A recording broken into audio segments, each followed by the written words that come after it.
Embarque em uma viagem intrigante através das teorias mais surpreendentes que cercam o Titanic e seu destino infeliz.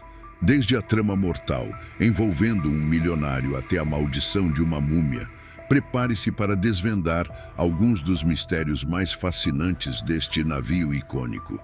Era a madrugada de 15 de abril de 1912, quando o RMS Titanic, navegando no gélido Oceano Atlântico Norte, enviou seus primeiros pedidos de socorro. Apenas 4 dias após partir da Inglaterra, em sua viagem inaugural rumo à cidade de Nova York, o Titanic colidiu abruptamente com um iceberg a cerca de 400 milhas da costa de Newfoundland. O Titanic, o maior navio de passageiros de sua época, era tido como inafundável. No entanto, menos de 3 horas após o impacto com o iceberg, o navio afundou completamente, levando consigo muitas vidas. Após o naufrágio, surgiram inúmeras teorias conspiratórias tentando explicar por que e como o Titanic afundou. Essas teorias variam desde as simples e plausíveis até as mais extremas e bizarras. A seguir, apresentamos 7 das teorias da conspiração mais populares sobre o Titanic. Prepare-se para mergulhar nas profundezas desses enigmas marítimos. Bem-vindo ao canal A História por Trás da Foto. Teoria da conspiração. Número 1. O Titanic nunca realmente afundou. Uma das teorias mais intrigantes sobre o Titanic é que o navio que afundou não era realmente o Titanic, mas sim seu navio irmão, o Olympic. Esta teoria, que existe há décadas, ganhou popularidade com o livro lançado em 1998, de Robin Gardiner, Titanic, The Ship That Never Sank. Titanic, o navio que nunca afundou? O Titanic e o Olympic eram 2 de um trio de navios encomendados pela White Star Line no início dos anos 1910, sendo o terceiro o RMS Britannic. Em setembro de 1911, o Olympic colidiu com outro navio na costa sul do Reino Unido, poucos meses após sua conclusão. O incidente resultou em 2 grandes buracos no casco e danos à hélice, exigindo meses de reparos, tempo e dinheiro que deveriam ter sido gastos na preparação do Titanic. A teoria da conspiração sugere que, para recuperar o dinheiro perdido com o Olympic, a empresa decidiu enviar o Olympic em vez do Titanic.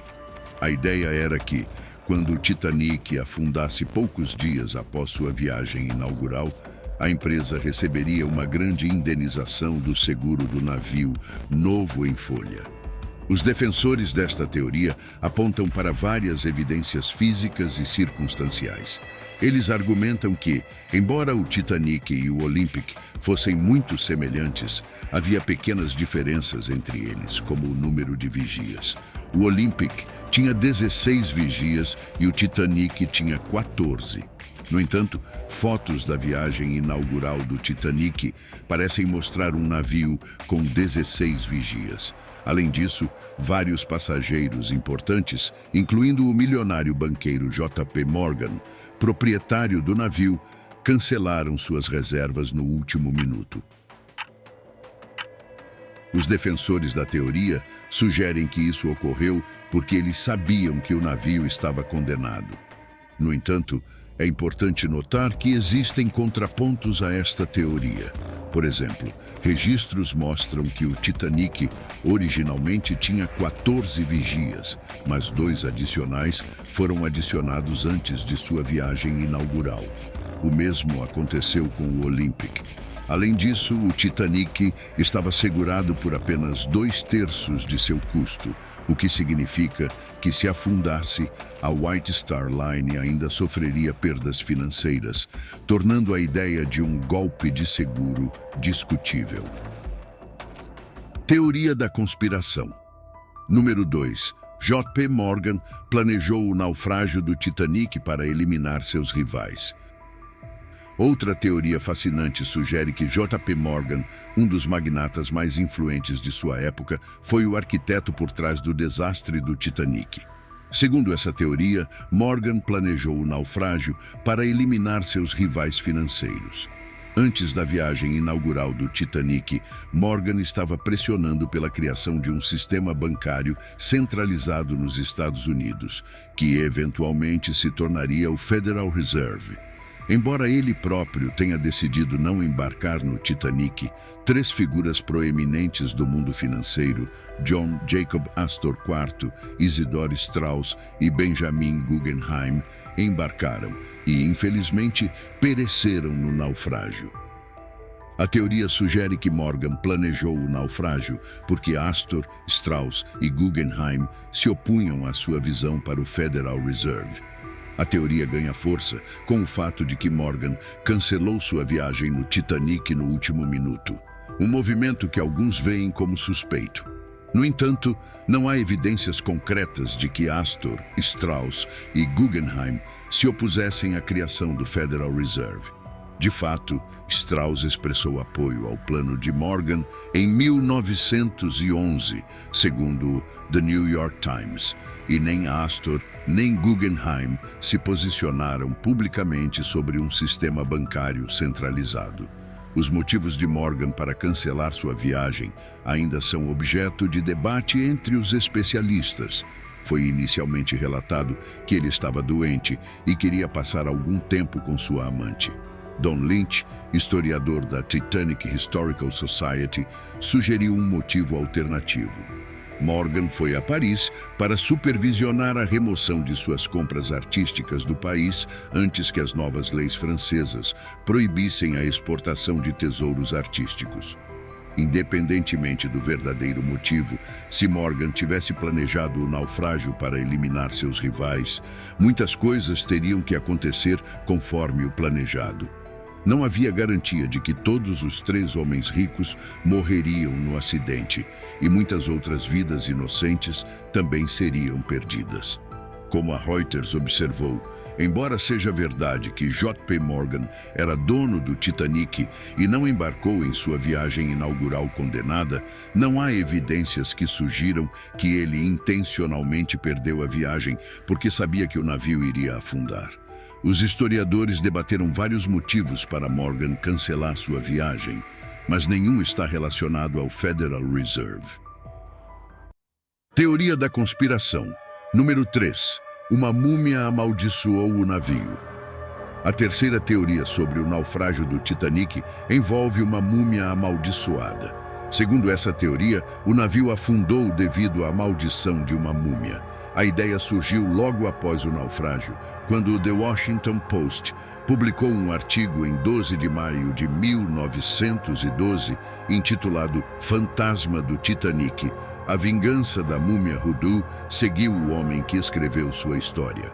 William T. Stead, um editor britânico e passageiro do Titanic, compartilhou com seus companheiros de viagem a história de uma múmia amaldiçoada. Esta múmia era uma antiga sacerdotisa egípcia que trazia infortúnio, destruição e até morte para aqueles que a perturbavam ou ousavam compartilhar sua história. Stead contou sobre várias pessoas que sofreram desastres após escreverem a história sinistra da múmia. Ele mesmo afirmou: "Conheço a história, mas nunca a escreverei." No entanto, poucas horas depois de compartilhar essa história, o Titanic colidiu com um iceberg e Stead afundou com o navio. Isso levou alguns a acreditar que a maldição da múmia não só condenou Stead, mas também centenas de outros passageiros. Com o passar dos anos, a teoria evoluiu para afirmar que a múmia estava realmente a bordo do Titanic. Alguns alegaram que o Museu Britânico havia vendido a múmia a um americano que estava voltando para casa no Titanic. No entanto, a realidade é que a chamada múmia amaldiçoada nunca deixou o Museu Britânico. Na verdade, era apenas a tampa do caixão da sacerdotisa de Amon, e não uma múmia completa. Além disso, os registros de carga do Titanic não mostram nenhuma múmia a bordo do navio. Um artigo do Snopes menciona que alguns dias após o naufrágio do Titanic, um dos sobreviventes contou a história da múmia amaldiçoada de Stead em uma entrevista ao New York World. Eventualmente, a história do fantasma de Stead e a presença de Stead a bordo do Titanic se confundiram, dando origem a uma nova lenda sobre uma múmia real a bordo do Titanic. Teoria da conspiração. Número 4. A quarta teoria sobre o naufrágio do Titanic é conhecida como a teoria do fogo do carvão. Segundo essa teoria, um incêndio intenso nos depósitos de carvão do navio teria enfraquecido o casco do Titanic exatamente no ponto onde o iceberg o atingiu, tornando o navio mais vulnerável ao dano. Logo após o desastre, vários membros da equipe de motores do navio, que sobreviveram, mencionaram um incêndio de carvão como a causa do naufrágio. O jornalista irlandês Senan Moloney sugere que esse incêndio começou 3 semanas antes da partida do Titanic, mas foi minimizado ou encoberto para evitar atrasos na viagem. Os depósitos de carvão do Titanic estavam localizados profundamente dentro do casco do navio. Portanto, o calor excessivo de um incêndio espontâneo poderia ter danificado diretamente o casco. Moloney encontrou o que ele chama de arma fumegante em fotos recentemente descobertas do navio antes de partir. Uma faixa preta de 9 metros de comprimento na parte externa do Titanic, na mesma área onde o iceberg o atingiria fatalmente. Um artigo do New York Tribune, publicado logo após o retorno dos sobreviventes à Terra, detalha uma versão inicial dessa teoria. Um oficial do navio que pediu anonimato afirmou: "Na minha opinião, este incêndio desempenhou um papel importante no desastre." A teoria do fogo do carvão sugere que a tripulação do navio tentou conter e controlar o fogo, queimando o carvão em um ritmo mais rápido, aumentando a velocidade do navio. Na noite da colisão, o Titanic estava viajando a 22 nós, próximo de sua velocidade máxima, apesar dos vários avisos de icebergs na área. A teoria do fogo do carvão afirma que o navio estava viajando tão rápido porque estava queimando o carvão fumegante. No entanto, nem todos concordam com essa ideia. David Hill, ex-secretário honorário da British Titanic Society, disse em entrevista ao The New York Times: "Um incêndio pode ter acelerado isso, mas, na minha opinião, o Titanic teria afundado de qualquer maneira." A quinta teoria sobre o naufrágio do Titanic sugere que o navio foi secretamente atacado por um dos primeiros submarinos alemães. Esta teoria ganhou força devido ao fato de um submarino alemão ter afundado o transatlântico britânico RMS Lusitânia, perto da Irlanda, 3 anos após a tragédia do Titanic, resultando na morte de quase 1.200 passageiros e tripulantes. Alguns meses antes do naufrágio do Titanic, a Alemanha havia declarado uma zona de guerra ao redor das ilhas britânicas, o que significava que qualquer navio aliado que viajasse na área corria o risco de ser atacado. Pouco antes do Lusitânia partir de Nova York para Liverpool, a Embaixada Imperial Alemã emitiu um aviso ameaçador aos viajantes. Embora o Titanic tenha afundado 3 anos antes do ataque ao Lusitânia e antes do início da Primeira Guerra Mundial, alguns se perguntavam se o Titanic poderia ter sido um ataque inicial da Alemanha aos britânicos. Vários sobreviventes do Titanic testemunharam que nunca sentiram ou ouviram a colisão com o iceberg. No entanto, eles disseram ter ouvido 4 relatórios, explosões vindos do fundo do Titanic depois de já ter raspado o iceberg. Essas explosões poderiam ter sido, hipoteticamente, torpedos de um submarino. Além disso, alguns sobreviventes do Titanic e alguns membros da tripulação do Californian, o navio mais próximo do Titanic no momento em que ele afundou, afirmaram que havia outro navio menor entre o Titanic e o Californian. No entanto, não há nenhuma evidência concreta que prove que um submarino alemão tenha causado o afundamento do Titanic, intencionalmente ou não. e esta teoria continua sendo uma das mais obscuras desta lista. Teoria da conspiração. Número 6. Uma suposta mensagem secreta no navio. A sexta teoria sobre o naufrágio do Titanic envolve uma suposta mensagem secreta no navio. Segundo essa teoria, o Titanic estaria amaldiçoado por carregar uma mensagem anticatólica oculta. A teoria sugere que o número do casco do Titanic era 390904, que, se lido como uma imagem espelhada, parece soletrar a frase "no pop", algo como "sem papa". Acredita-se que os trabalhadores católicos do Titanic teriam percebido isso e ficaram horrorizados com a mensagem, levando-os a acreditar que o navio estava destinado a afundar. Na época da construção do Titanic, a empresa de construção naval Harland & Wolff estava localizada em Belfast, na Irlanda, um local de crescente conflito entre católicos e protestantes. No entanto, essa teoria parece ser mais uma lenda urbana do que um fato.